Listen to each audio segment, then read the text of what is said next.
வணக்கம்ப்பா. இன்றைக்கி எங்கள் வீட்டு சமையலை காமிக்கிறேன் உங்களுக்கு. மருமக சமையல் பண்ணிகிட்டு இருக்கும்போது வீடியோ எடுத்தேன். சாதம் வடித்து வச்சாச்சு. கீரை வேக வச்சு எடுத்து வச்சுருக்காங்க. அடுத்து சேனக்கிழங்கு கூட்டு. சேனக்கிழங்கு கூட்டு எப்படி வைக்கிறதுன்னா நான் உங்களுக்கு தனியாக ஒரு வீடியோ போடுறேன். வேறு ஒன்றும் இல்லை, சேனக்கிழங்கு இந்த சைஸுக்கு வெட்டிக்கிட்டு ஒரு கைப்பிடி பாசிப்பருப்பு சேர்த்து ஒட்டுக்கு வேக வைக்கணும். பருப்பு, சேனக்கிழங்கு, மசாலா, உப்பு, மஞ்சள் எல்லாம் கலந்து இது மாதிரி வேக வச்சுக்கோங்க. இப்போது ரசத்துக்கு ரெடி பண்ணிகிட்ருக்காங்க. ரசத்துக்கு நாங்கள் என்ன பண்ணுவோன்னா, தக்காளி முதல்லையே கீரை தாளித்து வச்சாச்சா இடையிலேயுமோ. ரசத்துக்கு வந்து தக்காளி, மிளகாய் வேக வச்சு அதுலேயும் மஞ்சப்பொடி போட்டுருப்பாங்க. மஞ்சப்பொடி, தக்காளி, மிளகாய், புளி எல்லாத்தையும் ஒட்டுக்க பிசைஞ்சு அந்த தண்ணி எடுத்து வச்சுக்கிறது. அதுக்கப்புறம் ரசத்தை தாளிக்கிறது. இப்போ ரசம் தாளிக்க ஒரு ஸ்பூன் எண்ணெய் ஊற்றிருக்கு. ரசத்துக்கு எப்போவுமே நிறைய அளவு எண்ணெய் ஊற்றுங்க. ரசத்துக்கு நிறைய எண்ணெய் தேவையில்லை. கடுகு நல்லா வெடிக்கட்டும். எல்லோருமே கடுகு வெடிக்கிற வரைக்கும் கொஞ்சம் வெயிட் பண்ணுங்கள். டக்குன்னு போட்டுடுறாங்க. நான் நிறைய இடங்களில் பார்த்துருக்கேன். கடுகு ஒன்று நல்லா வெடிக்கணும். வெடிச்சதுக்கப்புறம் 2 வெந்தயம் சேர்க்குறாங்க. வெந்தயம் சேர்த்து வெந்தயம் புரிஞ்ச உடனே 2 வரமிளகாய். 2 வரமிளகாய் கிள்ளி போடலாம், இப்படியும் போடலாம்.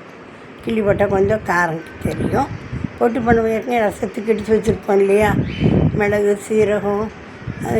எங்கள் மருமக என்ன பண்ணுவாங்கன்னா, இந்த மல்லிச்செடியில் உள்ள காம்பை அதில் சேர்த்துருவாங்க. மல்லிச்செடியோட காம்பை அதில் சேர்த்து அரைச்சிடுறது. மிளகு, சீரகம், மல்லிச்செடி 2 ஒரு வத்தல், அப்புறம் கருவேப்பிலை சேர்த்து வச்சு இப்போ காயத்தையும் சேர்த்து நல்லா இந்த பச்சை வாசனை போகிற அளவுக்கு இதை நல்லா வறுக்கணும்.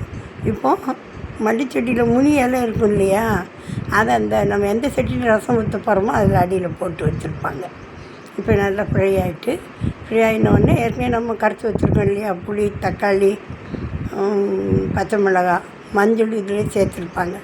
எல்லாம் சேர்த்ததை ஃபில்ட்ரு பண்ணி இதில் ஊற்றிடணும். சக்கை இருக்குது எங்களுக்கு அவ்வளோ பிடிக்காது. அதனால் எப்போவுமே நல்லா வேக வச்சு பிசைந்து அந்த சக்கையை எடுத்துடுவோம். சக்கையை எடுத்து தான் ரசம் நமக்கு கூட கொஞ்சம் கிடைக்கும். அவ்வளோ சக்கையோடு போட்டோன்னா நிறைய ரசம் வேஸ்ட் ஆகும். இப்படி நீங்கள் செஞ்சு பாருங்கள். ரசம் வேஸ்ட் ஆகாமல் உங்களுக்கு நிறையா கிடைக்கும். நல்லாவும் இருக்கும். சாப்பிடும் திப்பிச்சிப்பே இல்லாமல் நல்லாவும் இருக்கும். இந்த கலவையிலே உப்பு போட்டாச்சு. சொன்னேன் இல்லையா, தக்காளி வேக வைக்கும்போது தக்காளி, மிளகாய், மஞ்சள் வேக வைக்கும்போது அதில் உப்பும் போட்டிருப்பாங்க. இப்போ பாருங்கள், சேனக்கிழங்கு கிட்டத்தட்ட ரெடி ஆகிட்டு. இது வந்து சேனக்கிழங்கு கூடயே பாசிப்பருப்பை வேக போடணும். நம்ம மஞ்சள், சீரகம், வத்தத்தூள், தேங்காய் ஒரு சில்லி, இதுதான் இதுக்குள்ள மசாலா. இதை அரைச்சி நல்லா வெந்த உடனே இதையும் நம்ம தாளித்து கொட்டிக்கலாம். இப்போ பார்த்திங்களா, ரசம் நுர வைக்கும்போது அந்த ரசம் ஊற்றுற சட்டியில் மல்லி தலையை போட்டிருப்பாங்க. அப்படியே தூக்கி அதில் ஊற்றிடுறது. ரசம் ஒன்று என்றைக்கும் ஈயச்சட்டியில் வைங்க. ஈயச்சட்டியில் வச்சா தான் ரசத்துக்கு ஒரு டேஸ்ட்டு.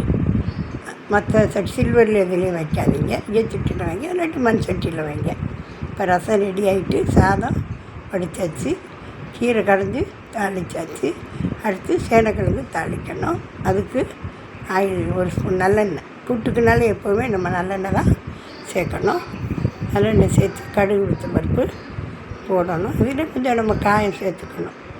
ஏன்னா சேனக்கிழங்கு வாய்வு இல்லையா, சேனக்கிழங்கும் பருப்பும் சேர்க்கணும் இல்லையா, அதனால் இதில் கொஞ்சம் நம்ம காயப்பொடி கட்டாயம் சேர்த்துக்கணும். வாசமாகவும் இருக்கும்.